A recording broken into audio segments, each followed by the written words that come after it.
Hi, this is Jason from CanadaDashcam.com. Today we're going to do a detailed install of a 2-channel dash camera.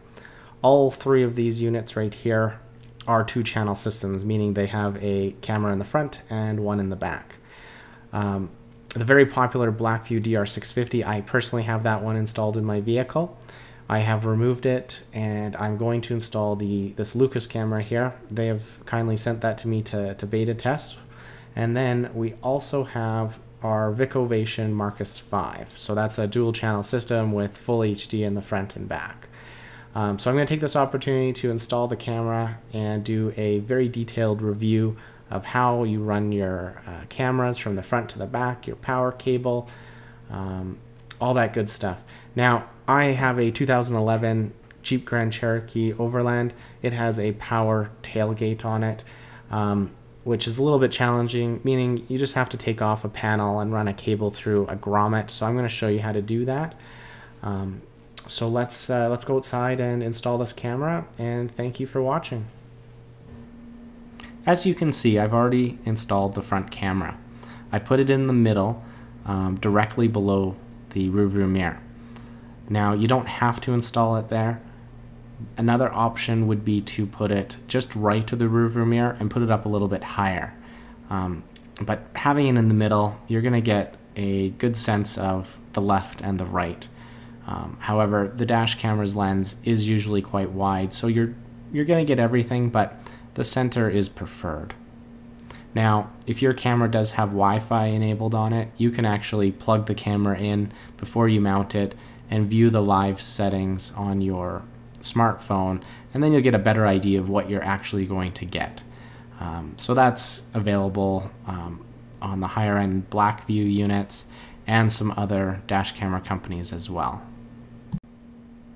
Once your camera is mounted, you can go ahead and use the power cable. And as you can see, I've got a big piece of plastic there, which a rain sensor and any other sensors might be in there. Most likely newer vehicles. So I'm using that to hide the cable under. And then I'm just going to go up to the headliner and start running it to the passenger side.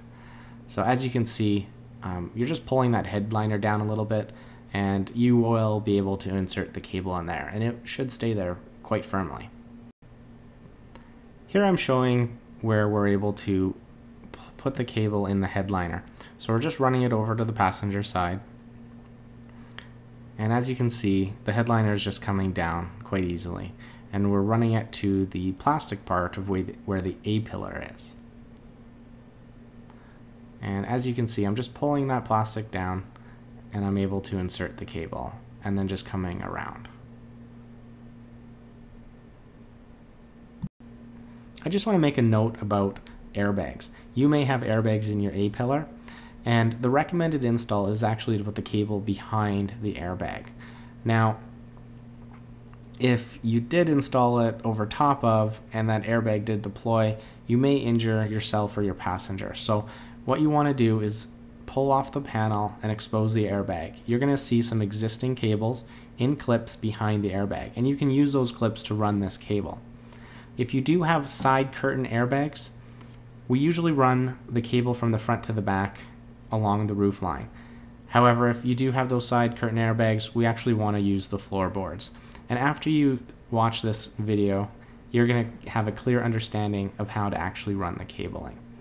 So again, the recommended install is basically any cables need to be behind the airbags. Thank you.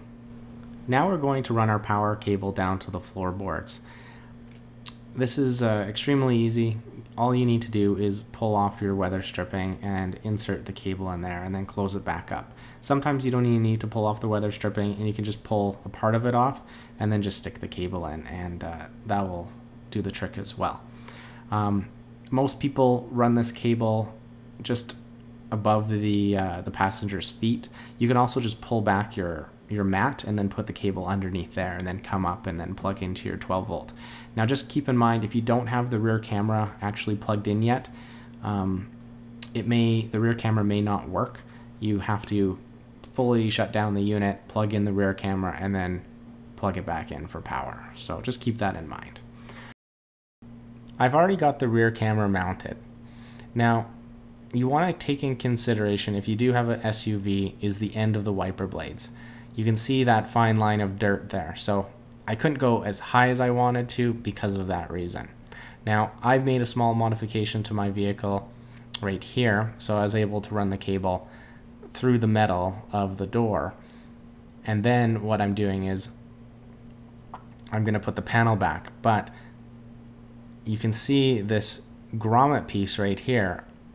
You can actually take those off. It requires a little bit of pressure, but they do come off.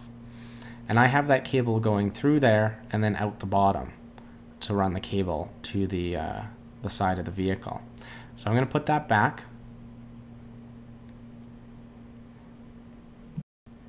Now, like I said, if you have a car, this doesn't really apply to you.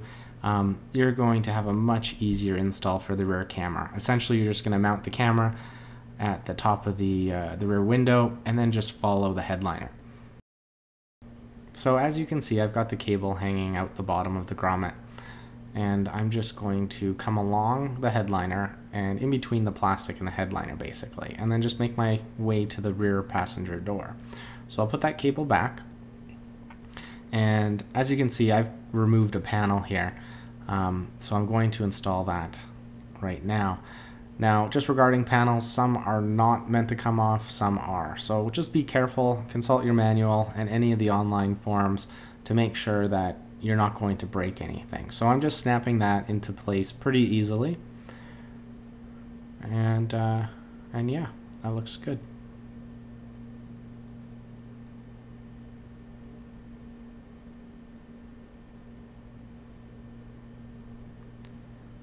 So now I'm going to run the cable to the rear passenger side. So as you can see, my headliner pushes up quite easily, and I'm just going to insert the cable in between there and the plastic.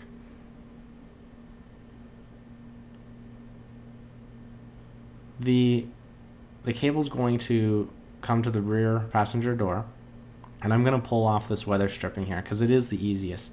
And as you can see, I've already got the cable there, and I can pull it out quite easily and just kind of show you that's where I have it inserted. So I'm going to put that back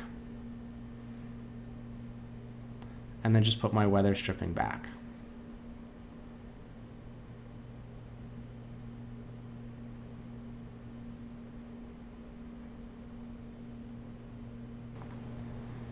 This is the B pillar. So you're again just going to run the cable between the plastic and the headliner. It should easily insert in between. Now we're going to run our cable from the B pillar to the A pillar, just along or underneath the weather stripping. So I'm going to pull that off. As you can see, it's a little tough on this side, but every car is going to be a little different. So from right here, and then just all the way across to your A pillar. And then we're going to make our way back over to the front camera.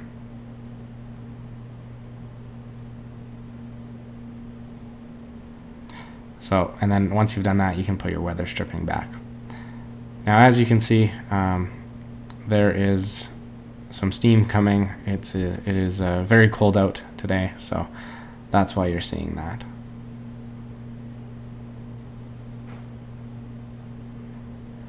So that's all back in place. So the cable needs to go from around the A pillar and then up to the headliner,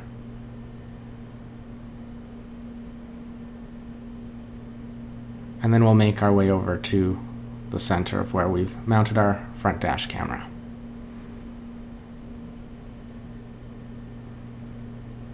That looks pretty good, so we'll seal that back up with the weather stripping. And again, this just shows us pulling down the headliner. And every vehicle is slightly different. This one is a little bit easier, so I was able to tug on it quite easy and be able to insert that cable. So as the cable comes across, I'm going to use that same piece of plastic and then come down and then insert the cable for the rear camera.